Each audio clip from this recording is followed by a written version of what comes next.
प्रधानमंत्री मोदी ने एक बार फिर कहा है कि आत्मनिर्भर भारत से देश का डिफेंस सेक्टर मजबूत हुआ है। रक्षा मंत्रालय के वेबिनार को संबोधित करते हुए उन्होंने कहा कि डिफेंस में भारत दुनिया में अपना परचम लहराने के लिए तैयार है। एक बार उसको सुनिए, फिर लक्ष्मण के पास जाएंगे।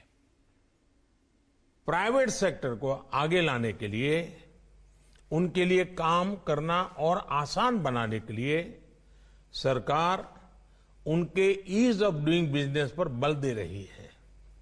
साथियों, मैं डिफेंस सेक्टर में आ रहे प्राइवेट सेक्टर की एक चिंता भी समझता हूं, लेकिन साथ ही प्राइवेट सेक्टर की साझेदारी के बिना 21वीं सदी का डिफेंस मैन्युफैक्चरिंग इकोसिस्टम खड़ा नहीं हो सकता। 40 से ज्यादा देशों को डिफेंस का सामान निर्यात कर रहे हैं। इंपोर्ट पर निर्भर देश की पहचान से बाहर निकलकर हमें दुनिया के अग्रणी डिफेंस एक्सपोर्टर के रूप में अपनी पहचान बनानी है।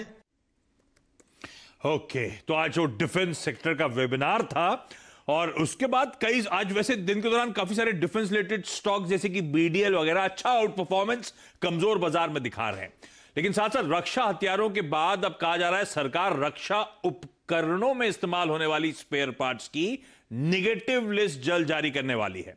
आज ये बात खुद डिफेंस वेबिनार में रक्षा मंत्री साहब ने कही। इस मामले में क्या है सरकार की योजना, बताने के लिए लक्ष्मण आपको आपकी स्क्रीन पर ऑलरेडी नजर आ रहे हैं। लक्ष्मण, गुड आफ्टरनून, बताएं।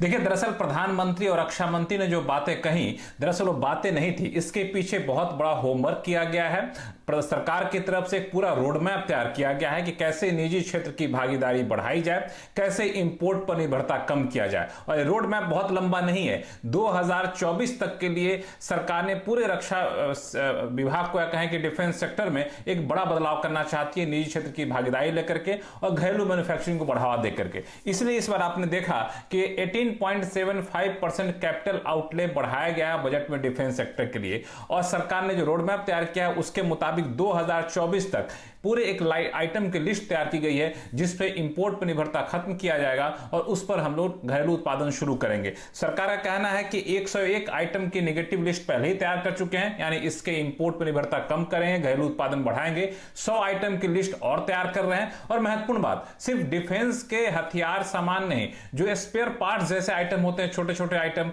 जो हम लोग अमूमन इंपोर्ट करते हैं, उसका भी घरेलू उत्पादन बढ़ाया जाएगा और उसकी भी एक नेगेटिव लिस्ट तैयार की जा रही है। और इसमें सरकार ने यह भी ध्यान रखा है कि 70,000 करोड़ रुपए अगले कारोबारी साल में जितने डिफेंस का आउटले उसका करीब 63% कैपिटल आउटले जो है सिर्फ डोमेस्टिक प्रोक्योरमेंट पर खर्च किया जाएगा, यानी घरेलू सामान खरीदने पर खर्च किया जाएगा। 1,000 करोड़ रुपए का सामान स्टार्टअप से खरीदा जाएगा। तो मुझे लगता है घरेलू डिफेंस सेक्टर के लिए बहुत ही बेहतर रोड मैप सरकार ने तैयार किया है।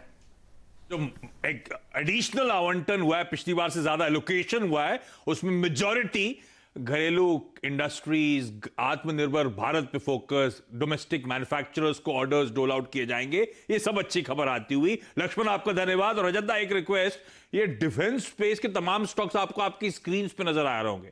सबसे बेहतरीन चार्ट्स पे डिफेंस पे कौन सा नजर आता है? देखिए, आप डेली चार्ट देखेंगे तो कंफ्यूज लगेगा, लेकिन मुझको भारत इलेक्ट्रॉनिक्स का वीकली चार्ट देखते हुए ये नजर पे आ रहा है कि भारत इलेक्ट्रॉनिक्स वीकली चार्ट पे जहां से बाउंस करता है वो है 9 वीक एक्सपोनेंशियल मूविंग एवरेज। फिलहाल जो भाव चल रहा है वो उसी पे है, तो इसीलिए यहाँ से बाउंस करके ऊपर की तरफ जाने की काफ़ी अच्छी संभावना दिख रही है।